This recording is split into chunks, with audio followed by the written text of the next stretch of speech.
Hello दोस्तों, welcome to my YouTube channel. आज की इस वीडियो में हम देखेंगे सॉल्यूशन बाय चार-पेट मेथड।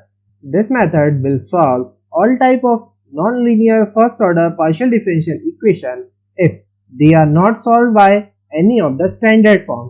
तो अगर कोई सा भी स्टैंडर्ड फॉर्म अगर अप्लाई नहीं होता है उस इक्वेशन में, तब हम चार-पेट मेथड का यूज करते हैं गिवन पार्शियल डिफरेंशियल इक्वेशन के सॉल्यूशन में। तो उसका फॉर्मेट क्या होता है कि f, x, y, z, p, q ये पांचों की पांचों वेरिएबल प्रेजेंट होते हैं उस गिवन इक्वेशन में, और जो हम स्टेप्स फॉलो करने वाले हैं उनकी हेल्प से हम उनका सॉल्यूशन भी फाइंड करते हैं।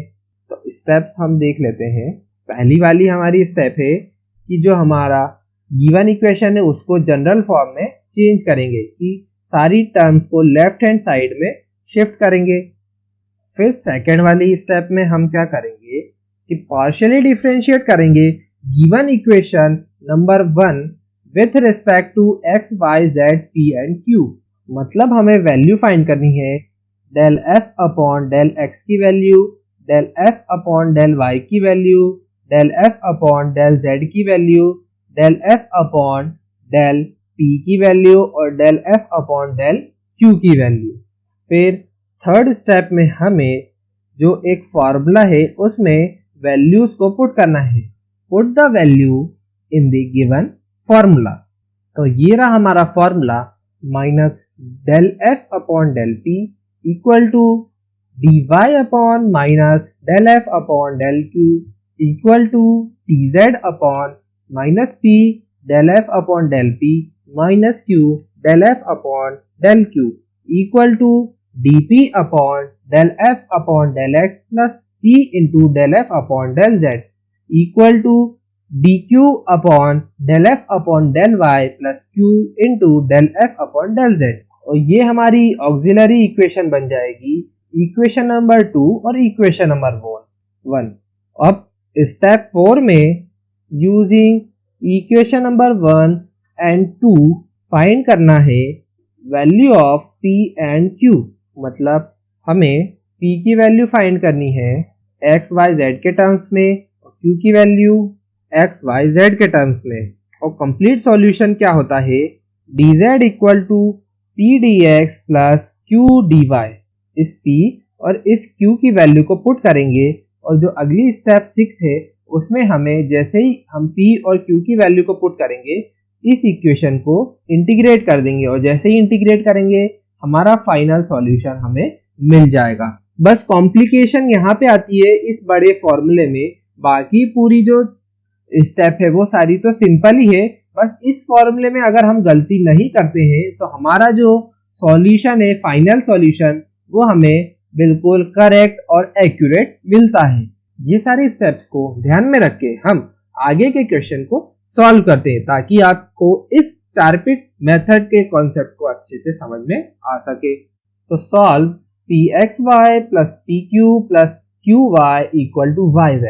तो ये जो गिवन इक्वेशन है ये हमारा फॉर्मेट फॉलो कर रही है f x y z p q equal to 0। तो जो सॉल्यूशन की स्टेप्स है उसे हम अप्लाई करते हैं।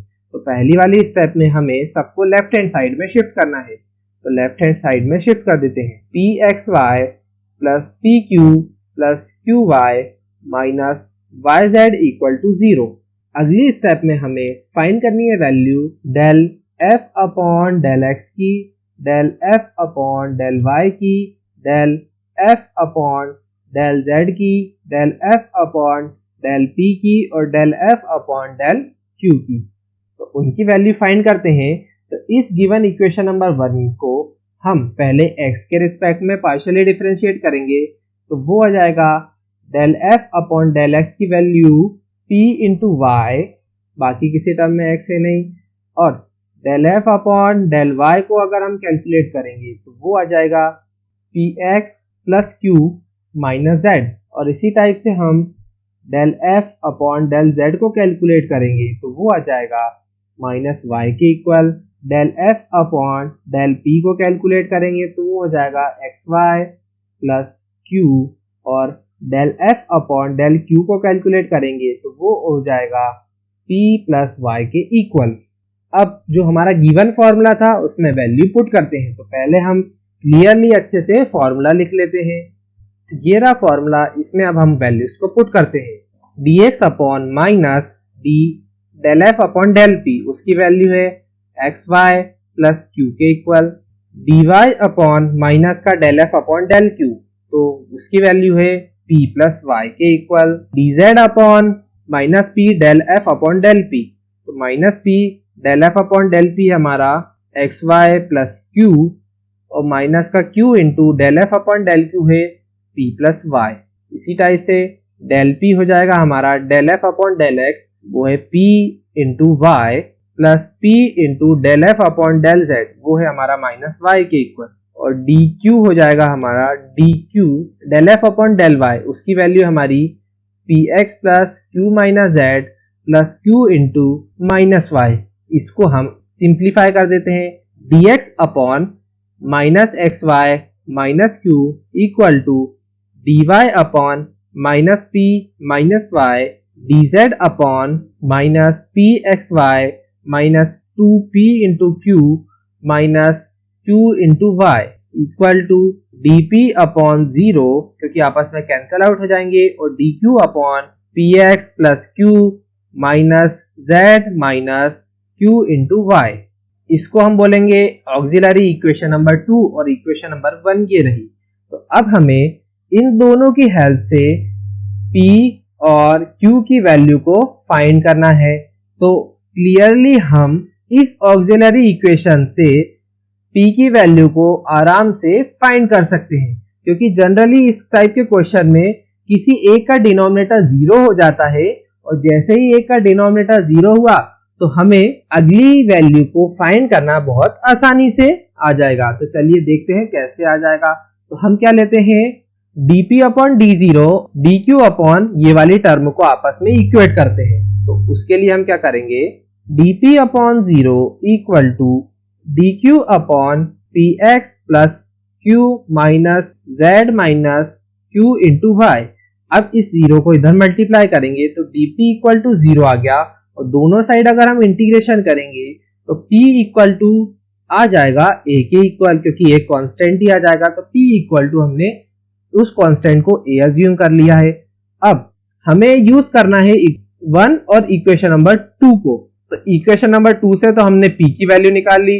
अब हम इक्वेशन नंबर 1 से q की वैल्यू निकाल लेंगे, p की जगह पे हम a पुट करके। तो पहली वाली इक्वेशन है हमारी pxy plus pq plus q into y minus y into z equal to 0।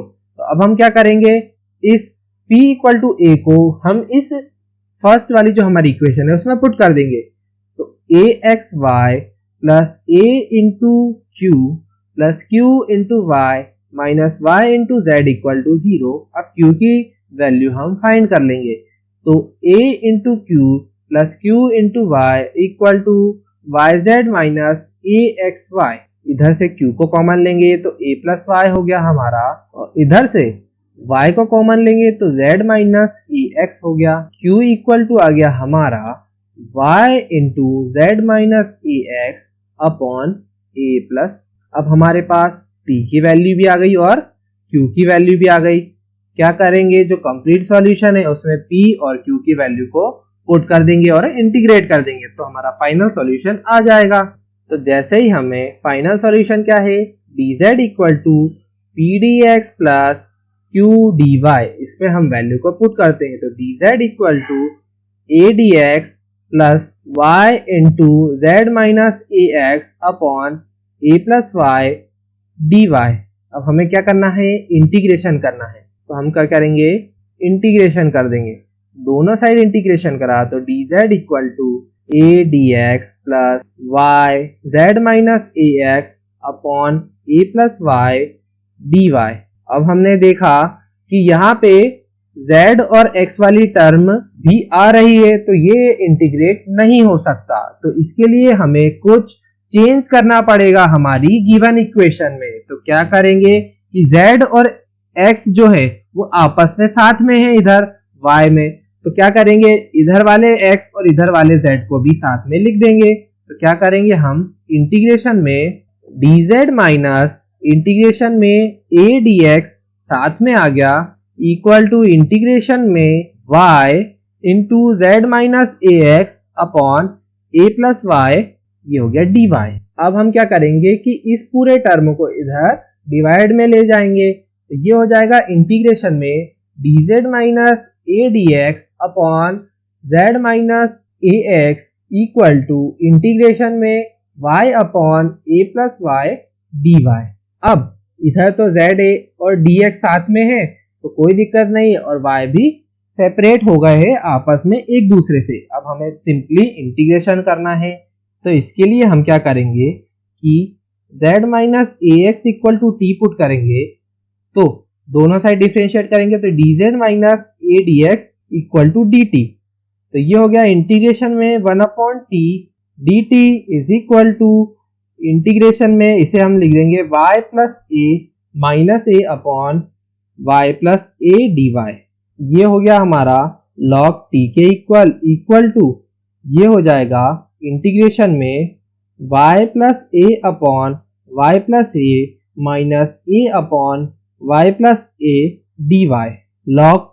log t की जगह पे जो वैल्यू है ओरिजिनल वो पुट करेंगे, तो log z minus ax is equal to ये हो गया इंटीग्रेशन में 1 minus a upon y minus a dy। तो ये हो गया log z minus ax equal to y minus a log y minus a plus c के इक्वल। और यही आ गया हमारा final solution by using Charpit method. तो इस वीडियो में हमने चारपिट मेथड की जो स्टेप्स है उनको फॉलो करके जो उसका गिवन क्वेश्चन था उसे हमने सॉल्व करा।